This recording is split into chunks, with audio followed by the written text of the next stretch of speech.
ನೋಡಿ ಪಕ್ಷಗಳ ಎಲ್ಲೂ ಈ ಮಹಾಗಠಬಂಧನ್ ಪರ್ಫಾರ್ಮೆನ್ಸ್ ವರ್ಕೌಟ್ ಆಗ್ತಿಲ್ಲ. ಇಲ್ಲ ಆಗ್ಬಹುದು. ಈ ಸ್ವಲ್ಪ ಹಿನ್ನಡೆ ಆಗಿದೆ ನಿಜ, ಆದ್ರೆ ರೂಲ್ ಔಟ್ ಮಾಡಲಿಕ್ಕಾಗಲ್ಲ. ಯಾಕಂದ್ರೆ ಒಂದೊಂದು ನೋಡಿ ಮಹಾಗಠಬಂಧನ ಪ್ರಮುಖ ಪಕ್ಷ ಆರ್ಜೆಡಿ ಇವತ್ತಿಗೂ ಸದೃಢವಾಗಿದೆ. ಮಹಾರಾಷ್ಟ್ರದಲ್ಲಿ ನ್ಯಾಷನಲ್ ಕಾಂಗ್ರೆಸ್ ಪಾರ್ಟಿ ಇವತ್ತಿಗೂ ಸದೃಢವಾಗಿದೆ. ಜಾರ್ಖಂಡ್ನಲ್ಲಿ ಜಾರ್ಖಂಡ್ ಮುಕ್ತಿ ಮೋರ್ಚಾ ಇವತ್ತು ಸದೃಢವಾಗಿದೆ. ಯಾಕೆ ಅವ್ರು ನೋಡಿ, ಅವ್ರ ಭ್ರಷ್ಟಾಚಾರ ಆರೋಪ ಬಂತು, ಜೈಲ್ಗೆ ಹೋದ್ರು, ವಾಪಸ್ ಬಂದ್ರು, ಮತ್ತೆ ಗೆದ್ರು. ವಿತ್ ಆರ್ ವಿದೌಟ್ ಕಾಂಗ್ರೆಸ್ ಅವ್ರು ಗೆಲ್ತಾ ಇದಾರೆ. ಆ ಪ್ರಾದೇಶಿಕ ಪಕ್ಷಗಳು ತಮ್ಮ ದ್ರಾಮುಖ ಪಕ್ಷಗಳನ್ನು ಕೂಡ ನಾವು ತೆಗೆದಾಕಕ್ಕಾಗಲ್ಲ. ಡಿಎಂಕೆ ಅಂದ್ರೆ ಎಡಿಎಂಕೆ ಬರ್ಬೋದು ಅಷ್ಟೇ ಹೊರತು ಅವರಿಗೆ ಪರ್ಯಾಯವಾದ ನ್ಯಾರೇಟಿವ್ ಬಿಲ್ಡ್ ಮಾಡೋದು ಬಹಳ ಆಗತ್ತೆ ಆ ಪ್ರಾದೇಶಿಕ ಪಕ್ಷಗಳಿಗೆ. ಅದು ಮಾಡ್ಲಿಕ್ಕೆ ಆಗ್ತಾ ಇಲ್ಲ ರಾಷ್ಟ್ರೀಯ ಪಕ್ಷಗಳಿಂದ. ಮೋದಿ ಅವರೇನೋ ತಂದ್ರು. ಮೋದಿದು ಒಂದು ಗಮನಿಸಬೇಕು, 11 ವರ್ಷದಿಂದ ಅವ್ರ ಪ್ರತಿಯೊಂದು ಭಾಷಣವನ್ನು ನೋಡ್ತಾ ಬಂದಿದ್ದೀನಿ. ಅಪ್ಪಿತಪ್ಪಿನ ಮೋದಿ ಬಾಯಲ್ಲಿ ಹಿಂದುತ್ವ ಅಂತ ಬರಲ್ಲ. ಗೋಳ್ವಳ್ಕರ್, ಸಾವರ್ಕರ್, ಹೆಗ್ಡೆವಾರ್ ಅನ್ನಲ್ಲ, ಗಾಂಧಿ, ಪಟೇಲ್, ಅಂಬೇಡ್ಕರ್, ಸುಭಾಷ್ ಚಂದ್ರ ಬೋಸ್ ಅಂತ ಹೊರಟ್ಬಿಡ್ತಾರೆ. ಅವ್ರು ಮಾಡಿರೋ ಸ್ಮಾರಕಗಳೆಲ್ಲ ಸರ್ದಾರ್ ಪಟೇಲ್ ಪ್ರತಿಮೆ, Sabarmati river front, ಗಾಂಧೀಜಿಗೆ, Subhash Chandra Bose statue, Ambedkar ಸ್ಮಾರಕಗಳು ನೋಡಿ. ಅಲ್ಲ, ಅದು ಒಬ್ಬ ರಾಜಕೀಯ ಮುಖಂಡನಿಗೆ ಗೊತ್ತಿರುತ್ತೆ ಪರಿಣಾಮ ಅನುಭವಿಸಿದ್ರು ಕೂಡ ಕರ್ನಾಟಕದಲ್ಲಿ.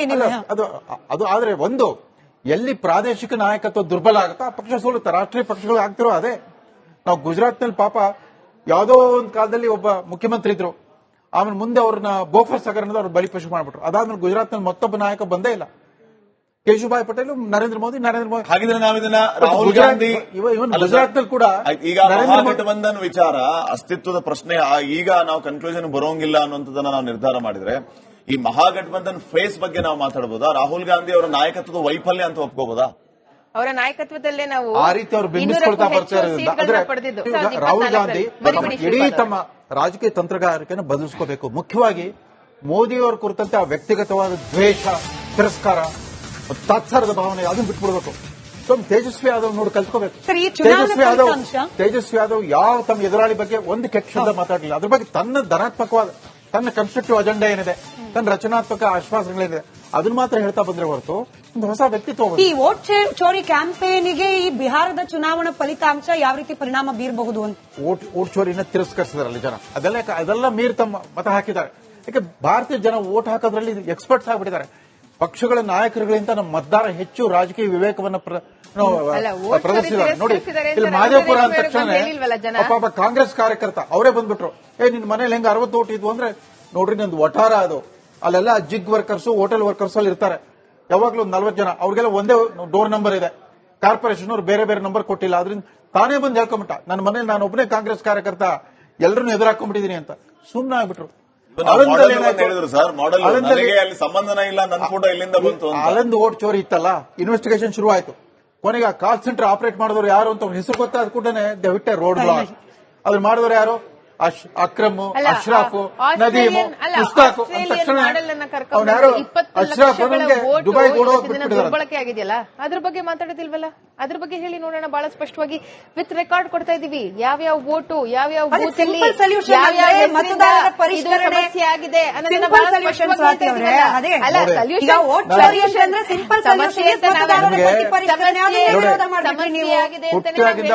ಪ್ರಧಾನಮಂತ್ರಿ ನಿವಾಸದಲ್ಲೇ ಬೆಳೆದು ಬಂದಿರೋ ರಾಹುಲ್ ಗಾಂಧಿ ಮತ್ತು ಪ್ರಿಯಾಂಕಾ ಗಾಂಧಿ. ನಾನು ಬೆಂಗಳೂರಿಗೆ ಬಂದು 51 ವರ್ಷ ಆಯ್ತು. 17 ಸಾರಿ ನಮ್ಮ ಅಡ್ರೆಸ್ ಚೇಂಜ್ ಆಗಿದೆ. ಪ್ರತಿ ಸಾರಿ ಅಡ್ರೆಸ್ ಚೇಂಜ್ ಆಗಿ ನಮ್ಮ ಕ್ಷೇತ್ರ ಬದಲಾವಣೆ ಆಗಿರುತ್ತೆ. ನಾವು ನಮ್ಮ ವೋಟರ್ ಐಡಿ ನಮ್ಮ ಹಿಂದಿನ ಕ್ಷೇತ್ರದಲ್ಲಿರೋ ಹೆಸರು ತೆಗೆದಾಕ್ಬೇಕು ನಾವು ಹೋಗಿರೋದಿಲ್ಲ. ನಾವು ಬರೀ ಹೊಸ ಕ್ಷೇತ್ರದಲ್ಲಿ ನಮ್ಮ ಎಂಟ್ರಿ ಮಾಡಿಸ್ಕೊಂಡ್ಬಿಟ್ಟಿದ್ದೆ. ಅದು ಮತದಾರರ ಜವಾಬ್ದಾರಿ ಕೂಡ. ಅದ್ರ ಬಗ್ಗೆ ಇನ್ನೂ ಸ್ವಲ್ಪ ಜಾಗೃತಿ ಮೂಡಬೇಕಾಗಿದೆ. ಅದು ಚುನಾವಣಾ ಆಯುಕ್ತರ ಜವಾಬ್ದಾರಿ ಅಂತ ಹೇಳಕ್ಕಾಗಲ್ಲ. ಪಾಪ ರಾಜಣ್ಣ ಸರ್ಕಾರದ ನೌಕರರ ಪರಿಷ್ಕರಣೆ ಮಾಡೋದು, ವೋಟರ್ಸ್ ಅಲ್ಲಿ ಸಮಸ್ಯೆ ಆಗಿದೆ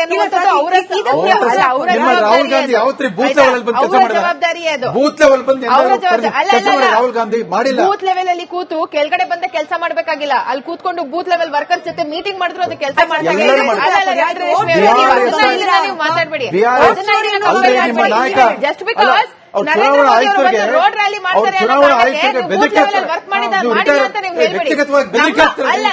ಜವಾಹರ್ಲಾಲ್ ನೆಹರು ಮರಿಮೊಮ್ಮಗ ಜವಾಹರ್ಲಾಲ್ ನೆಹರು ಮರಿಮೊಮ್ಮ ಚೀಫ್ ಎಲೆಕ್ಷನ್ ಕಮಿಷನರ್ಗೆ ನೀವು ರಿಟೈರ್ ಆದ್ಮೇಲೆ ಬಿಡಲ್ಲ ಅಂತ ನೀವೇ ಉತ್ತರ ಕೊಡಿ. ವೋಟ್ ಚೋರಿಗೆ ಇರ್ತಕ್ಕಂಥ ಸಿಂಪಲ್ 2 ಸೊಲ್ಯೂಷನ್ ಅಂದ್ರೆ, ಒಂದು go and file official complaint. Congress ಪಕ್ಷ ಮಾಡ್ತಿಲ್ಲ. ಎರಡನೆಯದು ಮತದಾರರ ಪಟ್ಟಿಯನ್ನು ಪರಿಷ್ಕರಣೆ ಮಾಡಿ ಯಾರು ಅರ್ಹ ವೋಟರ್ಸ್ ಇದ್ದಾರೆ, ಅವ್ರಿಗೆ ಮಾತ್ರ ಅವಕಾಶ. ನೀವು SIR ಕೂಡ ವಿರೋಧ ಮಾಡ್ತೀರಿ. ಕೇವಲ ಹಾಗಾದ್ರೆ ಪ್ರಚಾರಕ್ಕೆ ಬೇಕಾದ ಕ್ಯಾಂಪೇನ್ ಮಾತ್ರ ಆಗ್ಬಿಡುತ್ತಾ ವೋಟ್ ಚೋರಿ ಅನ್ನೋದು? ಸೊಲ್ಯೂಷನ್ ಬೇಕಲ್ಲ. ಅಲ್ಲ, ಒಂದ್ ನಿಮಿಷ. 20 ಲಕ್ಷದಿಂದ 60 ಲಕ್ಷ ಮತಗಳನ್ನ ಡಿಲೀಟ್ ಮಾಡುವಂತ ಒಂದು ಪ್ರಕ್ರಿಯೆ ಬಿಹಾರದಲ್ಲಿ ಚುನಾವಣೆ ಮುಂಚೆ ನಡೀತು. ರವೀಂದ್ರ ರೇಷ್ಮೆ ಅವರು ಮಾತಾಡ್ತಿದ್ರು, ನಾನು 17 ಬಾರಿ ಮನೆಯನ್ನ ಚೇಂಜ್ ಮಾಡಿದೀನಿ, ಎಲ್ಲೆಲ್ಲಿ ಹೋದ್ರೂ ಕೂಡ ನಾನು ನನ್ನ ಜವಾಬ್ದಾರಿಯನ್ನ ಹೊತ್ಕೊಂಡು ನಾನು ಮಾಡಿದೀನಿ ಅನ್ನುವಂಥದ್ದು. ಕರ್ನಾಟಕದಂತ ಸುಭಿಕ್ಷವಾದಂತ ರಾಜ್ಯ ಬಿಹಾರನೂ ಅಲ್ಲ. ನಿಮಗಿರುವಂತಹ ಸರ್ಕಾರಿ ಸವಲತ್ತುಗಳಾಗ್ಲಿ, ನಿಮಗಿರುವಂತಹ ಒಂದು ಅವಕಾಶಗಳಾಗ್ಲಿ ಬಿಹಾರದ ಜನತೆಗೂ ಕೂಡ ಇಲ್ಲ. ಬದುಕಿಗೋಸ್ಕರ ಬೇರೆ ಬೇರೆ ಊರುಗಳಿಗೆ, ಬೇರೆ ಬೇರೆ ರಾಜ್ಯಗಳಿಗೆ, ಬೇರೆ ಬೇರೆ ಜಿಲ್ಲೆಗಳಿಗೆ, ಬೇರೆ ಬೇರೆ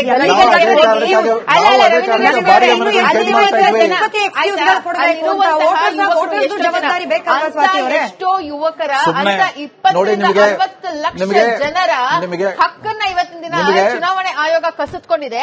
ಅದ್ರ ಬಗ್ಗೆ ನಾವು ಮಾತಾಡಬಾರ್ದು. ಯಾರು ಶ್ರೀಪಾದವರೇ, ಯಾರು ಮಾತಾಡ್ತಿರಲ್ಲ ರೀ. LOP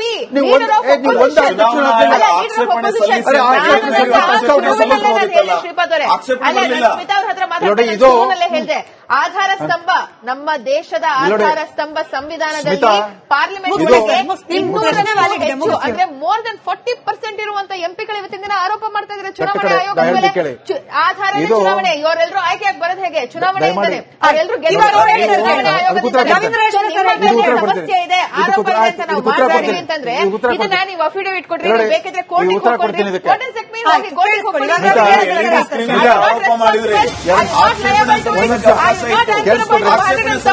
ಈಗ ಬ್ರೇಕಿಂಗ್ ಕಡೆ ಗಮನ ಕೊಡೋಣ. ಸೀಮಾಂಚಲ ಪ್ರದೇಶದಲ್ಲಿ ಸ್ವಲ್ಪ ಆಶ್ಚರ್ಯ ಅನ್ನೋ ರೀತಿಯಲ್ಲಿ ಹಿಂದೂ ಮತಗಳ ಕ್ರೋಢೀಕರಣ ಆಗಿದೆ. ಸೀಮಾಂಚಲ ಅಂದಾಗ ಬಹುತೇಕ ಈ ಮುಸ್ಲಿಂ ಪ್ರಾಧಾನ್ಯತೆ ಇರುವ ಕ್ಷೇತ್ರಗಳು ಹೆಚ್ಚಾಗಿ ಬರುತ್ತೆ. ಪಕ್ಷಗಳು ಎಲ್ಲೂ ಈ ಮಹಾಗಠಬಂಧನ್ ಪರ್ಫಾರ್ಮೆನ್ಸ್ ವರ್ಕೌಟ್ ಆಗ್ತಿಲ್ಲ. ಇಲ್ಲ, ಆಗಬಹುದು. ಈ ಸ್ವಲ್ಪ ಹಿನ್ನಡೆ ಆಗಿದೆ ನಿಜ, ಆದ್ರೆ ರೂಲ್ ಔಟ್ ಮಾಡಲಿಕ್ಕಾಗಲ್ಲ. ಯಾಕಂದ್ರೆ ಒಂದೊಂದು ನೋಡಿ, ಮಹಾಗಠಬಂಧನ ಪ್ರಮುಖ ಪಕ್ಷ RJD ಇವತ್ತಿಗೂ ಸದೃಢವಾಗಿದೆ. ಮಹಾರಾಷ್ಟ್ರದಲ್ಲಿ ನ್ಯಾಷನಲ್ ಕಾಂಗ್ರೆಸ್ ಪಾರ್ಟಿ ಇವತ್ತಿಗೂ ಸದೃಢವಾಗಿದೆ. ಜಾರ್ಖಂಡ್ನಲ್ಲಿ ಜಾರ್ಖಂಡ್ ಮುಕ್ತಿ ಮೋರ್ಚಾ ಇವತ್ತು ಸದೃಢವಾಗಿದೆ. ಯಾಕೆ ಅವ್ರು ನೋಡಿ, ಅವ್ರ ಭ್ರಷ್ಟಾಚಾರ ಆರೋಪ ಬಂತು, ಜೈಲ್ಗೆ ಹೋದ್ರು, ವಾಪಸ್ ಬಂದ್ರು, ಮತ್ತೆ ಗೆದ್ರು. ವಿತ್ ಆರ್ ವಿದೌಟ್ ಕಾಂಗ್ರೆಸ್ ಅವ್ರು ಗೆಲ್ತಾ ಇದಾರೆ. ಆ ಪ್ರಾದೇಶಿಕ ಪಕ್ಷಗಳು ತಮ್ಮ ದ್ರಾಮುಖ ಪಕ್ಷಗಳನ್ನು ಕೂಡ ನಾವು ತೆಗೆದಾಕಕ್ಕಾಗಲ್ಲ. DMK ಅಂದ್ರೆ ADMK ಬರ್ಬೋದು ಅಷ್ಟೇ ಹೊರತು ಅವರಿಗೆ ಪರ್ಯಾಯವಾದ ನ್ಯಾರೇಟಿವ್ ಬಿಲ್ಡ್ ಮಾಡೋದು ಬಹಳ ಆಗತ್ತೆ ಆ ಪ್ರಾದೇಶಿಕ ಪಕ್ಷಗಳಿಗೆ. ಅದು ಮಾಡ್ಲಿಕ್ಕೆ ಆಗ್ತಾ ಇಲ್ಲ ರಾಷ್ಟ್ರೀಯ ಪಕ್ಷಗಳಿಂದ. ಮೋದಿ ಅವರೇನೋ ತಂದ್ರು. ಮೋದಿದು ಒಂದು ಗಮನಿಸಬೇಕು, 11 ವರ್ಷದಿಂದ ಅವ್ರ ಪ್ರತಿಯೊಂದು ಭಾಷಣವನ್ನು ನೋಡ್ತಾ ಬಂದಿದ್ದೀನಿ. ಅಪ್ಪಿತಪ್ಪಿನ ಮೋದಿ ಬಾಯಲ್ಲಿ ಹಿಂದುತ್ವ ಅಂತ ಬರಲ್ಲ. ಗೋಳ್ವಳ್ಕರ್, ಸಾವರ್ಕರ್, ಹೆಗ್ಡೆವಾರ್ ಅನ್ನಲ್ಲ, ಗಾಂಧಿ, ಪಟೇಲ್, ಅಂಬೇಡ್ಕರ್, ಸುಭಾಷ್ ಚಂದ್ರ ಬೋಸ್ ಅಂತ ಹೊರಟ್ಬಿಡ್ತಾರೆ. ಅವ್ರು ಮಾಡಿರೋ ಸ್ಮಾರಕಗಳೆಲ್ಲ ಸರ್ದಾರ್ ಪಟೇಲ್ ಪ್ರತಿಮೆ, Sabarmati river front, ಗಾಂಧೀಜಿಗೆ, Subhash Chandra Bose statue, Ambedkar ಸ್ಮಾರಕಗಳನ್ನು ಮಾಡಿಬಿಡ್ತಾರೆ ನೋಡಿ. ಅಲ್ಲ, ಅದು ಒಬ್ಬ ರಾಜಕೀಯ ಮುಖಂಡನಿಗೆ ಗೊತ್ತಿರುತ್ತೆ ಪರಿಣಾಮ ಅನುಭವಿಸಿದ್ರು ಕೂಡ ಕರ್ನಾಟಕದಲ್ಲಿ. ಅದು ಆದ್ರೆ ಒಂದು ಎಲ್ಲಿ ಪ್ರಾದೇಶಿಕ ನಾಯಕತ್ವ ದುರ್ಬಲ ಆಗುತ್ತೋ ಆ ಪಕ್ಷ ಸೋಲುತ್ತೆ. ರಾಷ್ಟ್ರೀಯ ಪಕ್ಷಗಳು ಆಗ್ತಿರೋ ಅದೇ. ನಾವು ಗುಜರಾತ್ನಲ್ಲಿ ಪಾಪ ಯಾವುದೋ ಒಂದು ಕಾಲದಲ್ಲಿ ಒಬ್ಬ ಮುಖ್ಯಮಂತ್ರಿ ಇದ್ರು, ಆಮೇಲೆ ಮುಂದೆ ಅವ್ರನ್ನ ಬೋಫರ್ಸ್ ಹಗರಣದ ಅವ್ರು ಬಲಿಪಶು ಮಾಡ್ಬಿಟ್ರು. ಅದಾದ್ಮೇಲೆ ಗುಜರಾತ್ನಲ್ಲಿ ಮತ್ತೊಬ್ಬ ನಾಯಕ ಬಂದೇ ಇಲ್ಲ. ಕೇಶುಭಾಯ್ ಪಟೇಲ್, ನರೇಂದ್ರ ಮೋದಿ. ಹಾಗಿದ್ರೆ ನಾವಿದನ್ನ ರಾಹುಲ್ ಗಾಂಧಿ ಗುಜರಾತ್ನಲ್ಲಿ ಕೂಡ ಈಗ ಮಹಾಗಠಬಂಧನ್ ವಿಚಾರ ಅಸ್ತಿತ್ವದ ಪ್ರಶ್ನೆ ಈಗ ನಾವು ಕನ್ಕ್ಲೂಷನ್ ಬರೋಂಗಿಲ್ಲ ಅನ್ನೋದನ್ನ ನಾವು ನಿರ್ಧಾರ ಮಾಡಿದ್ರೆ ಈ ಮಹಾಗಠಬಂಧನ್ ಫೇಸ್ ಬಗ್ಗೆ ನಾವು ಮಾತಾಡಬಹುದಾ? ರಾಹುಲ್ ಗಾಂಧಿ ಅವರ ನಾಯಕತ್ವದ ವೈಫಲ್ಯ ಅಂತ ಒಪ್ಕೋಬಹುದಾ? ಅವರ ನಾಯಕತ್ವದಲ್ಲೇ ನಾವು ಆ ರೀತಿ ಅವರು ಬಿಂಬಿಸ್ಕೊಳ್ತಾ ಬರ್ತಾ ಇರೋದ್ರಿಂದ ಆದ್ರೆ ರಾಹುಲ್ ಗಾಂಧಿ ಇಡೀ ತಮ್ಮ ರಾಜಕೀಯ ತಂತ್ರಗಾರಿಕೆಯನ್ನು ಬದಲಿಸ್ಕೋಬೇಕು. ಮುಖ್ಯವಾಗಿ ಮೋದಿಯವರ ಕುರಿತಂತೆ ಆ ವ್ಯಕ್ತಿಗತವಾದ ದ್ವೇಷ, ತಿರಸ್ಕಾರ, ತಾತ್ಸಾರದ ಭಾವನೆ ಅದನ್ನು ಬಿಟ್ಬಿಡ್ಬೇಕು. ತೇಜಸ್ವಿ ಯಾದವ್ ನೋಡಿ ಕಲ್ತ್ಕೋಬೇಕು. ತೇಜಸ್ವಿ ಯಾದವ್ ಯಾವ ತಮ್ಮ ಎದುರಾಳಿ ಬಗ್ಗೆ ಒಂದು ಕೆಟ್ಟ ಶಬ್ದ ಮಾತಾಡಲಿಲ್ಲ. ಅದ್ರ ಬಗ್ಗೆ ತನ್ನ ಧನಾತ್ಮಕವಾದ, ತನ್ನ ಕನ್ಸ್ಟ್ರಕ್ಟಿವ್ ಅಜೆಂಡಾ ಏನಿದೆ, ತನ್ನ ರಚನಾತ್ಮಕ ಆಶ್ವಾಸನೆಗಳೇನಿದೆ ಅದನ್ನ ಮಾತ್ರ ಹೇಳ್ತಾ ಬಂದ್ರೆ ಹೊರತು ಒಂದು ಹೊಸ ವ್ಯಕ್ತಿತ್ವ. ಈ ವೋಟ್ ಚೋರಿ ಕ್ಯಾಂಪೇನ್ಗೆ ಈ ಬಿಹಾರದ ಚುನಾವಣಾ ಫಲಿತಾಂಶ ಯಾವ ರೀತಿ ಪರಿಣಾಮ ಬೀರಬಹುದು ಅಂತ ವೋಟ್ ಚೋರಿನ ತಿರಸ್ಕರಿಸಿದಾರಲ್ಲ ಜನ. ಅದೆಲ್ಲ ಮೀರಿ ತಮ್ಮ ಮತ ಹಾಕಿದ್ದಾರೆ. ಯಾಕೆ ಭಾರತೀಯ ಜನ ವೋಟ್ ಹಾಕೋದ್ರಲ್ಲಿ ಎಕ್ಸ್ಪರ್ಟ್ಸ್ ಆಗಿಬಿಟ್ಟಿದ್ದಾರೆ. ಪಕ್ಷಗಳ ನಾಯಕರುಗಳಿಂದ ನಮ್ಮ ಮತದಾರ ಹೆಚ್ಚು ರಾಜಕೀಯ ವಿವೇಕವನ್ನು ಪ್ರದರ್ಶಿಸಿದ್ದಾರೆ. ನೋಡಿ, ಇಲ್ಲಿ ಮಾದೇಪುರ ಅಂದ ತಕ್ಷಣ ಪಾಪ ಕಾಂಗ್ರೆಸ್ ಕಾರ್ಯಕರ್ತ ಅವರೇ ಬಂದ್ಬಿಟ್ರು. ನಿನ್ ಮನೇಲಿ ಹೆಂಗ 60 ಓಟ್ ಇದ್ವು ಅಂದ್ರೆ ನೋಡ್ರಿ, ನಂದು ವಠಾರ ಅದು, ಅಲ್ಲೆಲ್ಲ ಜಿಗ್ ವರ್ಕರ್ಸ್, ಹೋಟೆಲ್ ವರ್ಕರ್ಸ್ ಅಲ್ಲಿ ಇರ್ತಾರೆ. ಯಾವಾಗ್ಲೂ ಒಂದು 40 ಜನ, ಅವ್ರಿಗೆಲ್ಲ ಒಂದೇ ಡೋರ್ ನಂಬರ್ ಇದೆ. ಕಾರ್ಪೊರೇಷನ್ ಅವ್ರು ಬೇರೆ ಬೇರೆ ನಂಬರ್ ಕೊಟ್ಟಿಲ್ಲ. ಅದರಿಂದ ತಾನೇ ಬಂದು ಹೇಳ್ಕೊಂಬಿಟ್ಟ, ನನ್ನ ಮನೇಲಿ ನಾನು ಒಬ್ಬನೇ ಕಾಂಗ್ರೆಸ್ ಕಾರ್ಯಕರ್ತ, ಎಲ್ಲರನ್ನೂ ಎದುರಾಕೊಂಡ್ಬಿಟ್ಟಿದೀನಿ ಅಂತ ಸುಮ್ಮನೆ ಆಗ್ಬಿಟ್ರು. ಅಲ್ಲೊಂದು ವೋಟ್ ಚೋರಿ ಇತ್ತಲ್ಲ, ಇನ್ವೆಸ್ಟಿಗೇಷನ್ ಶುರು ಆಯ್ತು. ಕೊನೆಗೆ ಆ ಕಾಲ್ ಸೆಂಟರ್ ಆಪರೇಟ್ ಮಾಡಿದವರು ಯಾರು ಅಂತ ಅವ್ರ ಹೆಸರು ಗೊತ್ತಾದ ಕೂಡಲೇ ದೇ ವಿಟ್ಟೆ ರೋಡ್ ಬ್ಲಾಕ್. ಅದ್ರ ಮಾಡಿದವರು ಯಾರು? ಅಕ್ರಮ್, ಅಲ್ಲ, ಅಶ್ರಾಫ್, ಆಸ್ಟ್ರೇಲಿಯನ್- ನದೀಮು, ಅಲ್ಲ, ಮುಸ್ತಾಕ್ ಅಂದ ಆಸ್ಟ್ರೇಲಿಯನ್ ತಕ್ಷಣ ಮಾಡೆಲ್ ಕರ್ಕೊಂಡು ಅವನ್ಯಾರು 20 ಅಶ್ರಾಫ್ ಲಕ್ಷಗಳ ಅವನಿಗೆ ವೋಟು ದುಬೈ ಗೋಡ ಇವತ್ತಿನ ದಿನ ದುರ್ಬಳಕೆ ಆಗಿದೆಯಲ್ಲ, ಅದ್ರ ಬಗ್ಗೆ ಮಾತಾಡೋದಿಲ್ವಲ್ಲ? ಅದ್ರ ಬಗ್ಗೆ ಹೇಳಿ ನೋಡೋಣ. ಬಹಳ ಸ್ಪಷ್ಟವಾಗಿ ವಿತ್ ರೆಕಾರ್ಡ್ ಕೊಡ್ತಾ ಇದೀವಿ, ಯಾವ್ಯಾವ ವೋಟು, ಯಾವ್ಯಾವ ಅದೇ ಬೂತ್ ಅಲ್ಲಿ simple solution ಯಾವ್ಯಾವ ಅಂದ್ರೆ ಹೆಸರಿಂದ ಮತದಾರರ ಇದು ಪರಿಷ್ಕರಣೆ, ಸಮಸ್ಯೆ ಆಗಿದೆ ಅನ್ನೋದನ್ನ simple ಬಹಳ solution ಸ್ಪಷ್ಟವಾಗಿ ಸ್ವಾತಿ ಅವರೇ, ಹೇಳ್ತಾ ಅದೇ. ಇದ್ದೀವಿ. ಅಲ್ಲ, ನೋಡಿ. solution- ಈಗ vote solution ಅಂದ್ರೆ simple ಸಮಸ್ಯೆ solution ಅಂತ ಮತದಾರರ ನಾವೇ- ಪಟ್ಟಿ ಪರಿಷ್ಕರಣೆ ಅದನ್ನೇ ಸಮಸ್ಯೆ- ವಿರೋಧ ಮಾಡ್ಬಿಟ್ರಿ ನೀವು. ಸಮಸ್ಯೆ ಆಗಿದೆ ಅಂತಾನೆ ನಾವು ಹುಟ್ಟಾಗಿಂದ ಹೇಳ್ತಾ ಅವರು ಇದ್ದೀವಿ. ಪ್ರಧಾನಮಂತ್ರಿ ನಿವಾಸದಲ್ಲೇ ಬೆಳೆದು ಬಂದಿರೋ ರಾಹುಲ್ ಗಾಂಧಿ ಮತ್ತು ಪ್ರಿಯಾಂಕಾ ಗಾಂಧಿ. ನಾನು ಬೆಂಗಳೂರಿಗೆ ಬಂದು 51 ವರ್ಷ ಆಯ್ತು. 17 ಸಾರಿ ನಮ್ಮ ಅಡ್ರೆಸ್ ಚೇಂಜ್ ಆಗಿದೆ. ಪ್ರತಿ ಸಾರಿ ಅಡ್ರೆಸ್ ಚೇಂಜ್ ಆಗಿ ನಮ್ಮ ಕ್ಷೇತ್ರ ಬದಲಾವಣೆ ಆಗಿರುತ್ತೆ. ನಾವು ನಮ್ಮ ವೋಟರ್ ಐಡಿ ನಮ್ಮ ಹಿಂದಿನ ಕ್ಷೇತ್ರದಲ್ಲಿರೋ ಹೆಸರು ನಿಮ್ಮಷ್ಟು ತೆಗೆದು ಹಾಕ್ಬೇಕು, ಲಕ್ಕಿ ನಾವು ಎಲ್ಲ ಹೋಗಿರೋದಿಲ್ಲ. ನಾವು ಬರೀ ಹೊಸ Add ಕ್ಷೇತ್ರದಲ್ಲಿ ಮಾಡಿ ನಮ್ಮ ಅಂತ ಎಂಟ್ರಿ ಮಾಡಿಸ್ಕೊಂಡ್ಬಿಟ್ಟಿರ್ತೀವಿ. ಅದು ಮತದಾರರ ಜವಾಬ್ದಾರಿ ಕೂಡ. ಅದ್ರ ಬಗ್ಗೆ ಇನ್ನೂ ಸ್ವಲ್ಪ ಜಾಗೃತಿ ಮೂಡಬೇಕಾಗಿದೆ. ಅದು ಚುನಾವಣಾ ಆಯುಕ್ತರ ಜವಾಬ್ದಾರಿ ಅಂತ ಹೇಳಕ್ಕಾಗಲ್ಲ. ಪಾಪ ರಾಜಣ್ಣ ಅಲ್ಲ, ಇದ್ದದ್ದನ್ನ ಆದ್ರೆ ಇದ್ದದ್ದು ಹೇಳ್ಬಿಟ್ಟು vote ಚೋರಿನ dismiss ಚುನಾ- ಅಲ್ಲ, vote ಅರೆ, ಚೋರಿ ಚುನಾವಣೆ ನಮ್ದೇ- ಆಯುಕ್ತರ ನಮ್ದೇ ಜವಾಬ್ದಾರಿ. ಸರ್ಕಾರದ ನೌಕರರ ಪರಿಷ್ಕರಣೆ ಮಾಡೋದು. ವೋಟರ್ಸ್ ಅಲ್ಲಿ ಸಮಸ್ಯೆ ಆಗಿದೆ ಅನ್ನುವಂಥದ್ದು ಅವರ ನಿಮ್ಮ ರಾಹುಲ್ ಗಾಂಧಿ ಯಾವತ್ರಿ ಬೂತ್ ಲೆವೆಲ್ ಬಂದು ಕೆಲಸ ಮಾಡಿದ? ಜವಾಬ್ದಾರಿ ಅದು. ಬೂತ್ ಲೆವೆಲ್ ಬಂದು ಅವರ ಜವಾಬ್ದಾರಿ. ಅಲ್ಲ, ಕೆಲಸ ಅಲ್ಲ, ರಾಹುಲ್ ಗಾಂಧಿ ಮಾಡಿಲ್ಲ. ಬೂತ್ ಲೆವೆಲ್ ಅಲ್ಲಿ ಕೂತು ಕೆಳಗಡೆ ಬಂದ ಕೆಲಸ ಮಾಡ್ಬೇಕಾಗಿಲ್ಲ. ಅಲ್ಲಿ ಕೂತ್ಕೊಂಡು ಬೂತ್ ಲೆವೆಲ್ ವರ್ಕರ್ ಜೊತೆ ಮೀಟಿಂಗ್ ಮಾಡಿದ್ರು ಅದು ಕೆಲಸ ಎಲ್ಲರೂ ಮಾಡ್ತಾರೆ.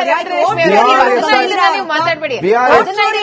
ನಿಮ್ಮ ನಾಯಕ ಜಸ್ಟ್ ಬಿಕಾಸ್ ಅವ್ರು ಚುನಾವಣಾ ಆಯುಕ್ತರಿಗೆ ರೋಡ್ ರ್ಯಾಲಿ ಮಾಡ್ತಾರೆ ಚುನಾವಣಾ ಆಯುಕ್ತರಿಗೆ ಬೆದರಿಕೆ ವರ್ಕ್ ಮಾಡಿಲ್ಲ ಅಂತ ನೀವು ಹೇಳ್ಬೇಡಿ. ವ್ಯಕ್ತಿಗತವಾಗಿ ಬೆದರಿಕೆ ಅಲ್ಲ, ನಮ್ಮ ಜವಾಹರ್ಲಾಲ್ ನೆಹರು ಮರಿಮೊಮ್ಮಗ ಪಕ್ಷದಲ್ಲಿ ಜವಾಹರ್ಲಾಲ್ ನೆಹರು ಮರಿಮೊಮ್ಮ ಚೀಫ್ ಎಲೆಕ್ಷನ್ ಕಮಿಷನರ್ಗೆ ನೀವು ರಿಟೈರ್ ಆದ್ಮೇಲೆ ಬಿಡಲ್ಲ ಅಂತ ಬೆದರಿಕೆ ಹಾಕ್ತಾರೆ. ನೀವೇ ಉತ್ತರ ಕೊಡಿ. ವೋಟ್ ಚೋರಿಗೆ ಇರ್ತಕ್ಕಂಥ ಸಿಂಪಲ್ 2 ಸೊಲ್ಯೂಷನ್ ಅಂದ್ರೆ, ಒಂದು go and file official complaint. Congress ಪಕ್ಷ ಮಾಡ್ತಿಲ್ಲ. ಎರಡನೆಯದು ಮತದಾರರ ಪಟ್ಟಿಯನ್ನು ಪರಿಷ್ಕರಣೆ ಮಾಡಿ ಯಾರು ಅರ್ಹ ವೋಟರ್ಸ್ ಇದ್ದಾರೆ ಅವ್ರಿಗೆ ಮಾತ್ರ ಅವಕಾಶ. ನೀವು SIR ಕೂಡ ವಿರೋಧ ಮಾಡ್ತೀರಿ. ಕೇವಲ ಹಾಗಾದ್ರೆ ಪ್ರಚಾರಕ್ಕೆ ಬೇಕಾದ ಕ್ಯಾಂಪೇನ್ ಮಾತ್ರ ಆಗ್ಬಿಡುತ್ತಾ ವೋಟ್ ಚೋರಿ ಅನ್ನೋದು? ಸೊಲ್ಯೂಷನ್ ಬೇಕಲ್ಲ. ಅಲ್ಲ, ಒಂದು ನಿಮಿಷ. 20 ಲಕ್ಷದಿಂದ 60 ಲಕ್ಷ ಮತಗಳನ್ನ ಡಿಲೀಟ್ ಮಾಡುವಂತ ಒಂದು ಪ್ರಕ್ರಿಯೆ ಬಿಹಾರದಲ್ಲಿ ಚುನಾವಣೆ ಮುಂಚೆ ನಡೀತು. ರವೀಂದ್ರ ರೇಷ್ಮೆ ಅವರು ಮಾತಾಡ್ತಿದ್ರು, ನಾನು 17 ಬಾರಿ ಮನೆಯನ್ನ ಚೇಂಜ್ ಮಾಡಿದ್ದೀನಿ, ಎಲ್ಲೆಲ್ಲಿ ಹೋದ್ರೂ ಕೂಡ ನಾನು ನನ್ನ ಜವಾಬ್ದಾರಿಯನ್ನ ಹೊತ್ಕೊಂಡು ನಾನು ಮಾಡಿದ್ದೀನಿ ಅನ್ನುವಂಥದ್ದು. ಕರ್ನಾಟಕದಂತ ಸುಭಿಕ್ಷವಾದಂತ ರಾಜ್ಯ ಬಿಹಾರನೂ ಅಲ್ಲ. ನಿಮಗಿರುವಂತಹ ಸರ್ಕಾರಿ ಸವಲತ್ತುಗಳಾಗ್ಲಿ, ನಿಮಗಿರುವಂತಹ ಒಂದು ಅವಕಾಶಗಳಾಗ್ಲಿ ಬಿಹಾರದ ಜನತೆಗೂ ಕೂಡ ಇಲ್ಲ. ಬದುಕಿಗೋಸ್ಕರ ಬೇರೆ ಬೇರೆ ಊರುಗಳಿಗೆ, ಬೇರೆ ಬೇರೆ ರಾಜ್ಯಗಳಿಗೆ, ಬೇರೆ ಬೇರೆ ಜಿಲ್ಲೆಗಳಿಗೆ, ಬೇರೆ ಬೇರೆ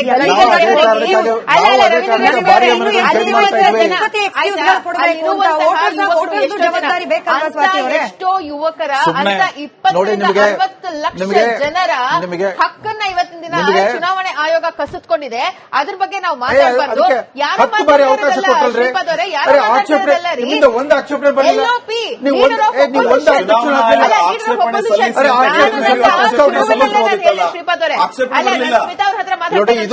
ಹೇಳಿದೆ, ಆಧಾರ ಸ್ತಂಭ, ನಮ್ಮ ದೇಶದ ಆಧಾರ ಸ್ತಂಭ ಸಂವಿಧಾನದಲ್ಲಿ ಪಾರ್ಲಿಮೆಂಟ್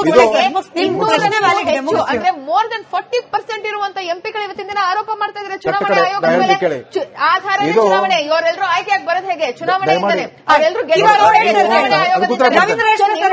ಸಮಸ್ಯೆ ಇದೆ, ಆರೋಪ ಇದೆ ಅಂತ ನಾವು ಮಾಡ್ತೀವಿ ಅಂತಂದ್ರೆ ಇದನ್ನ ನೀವು ಅಫಿಡೇವಿಟ್ ಕೊಟ್ರಿ, ಬೇಕಿದ್ರೆ ಕೋರ್ಟಿಗೆ ಹೋಗ್ಕೊಡ್ರಿ.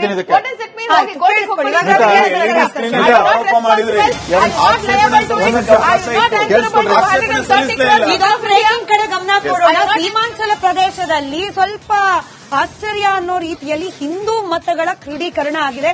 ಸೀಮಾಂಚಲ ಅಂದಾಗ ಬಹುತೇಕ ಈ ಮುಸ್ಲಿಂ ಪ್ರಾಧಾನ್ಯತೆ ಇರುವ ಕ್ಷೇತ್ರಗಳು ಹೆಚ್ಚಾಗಿ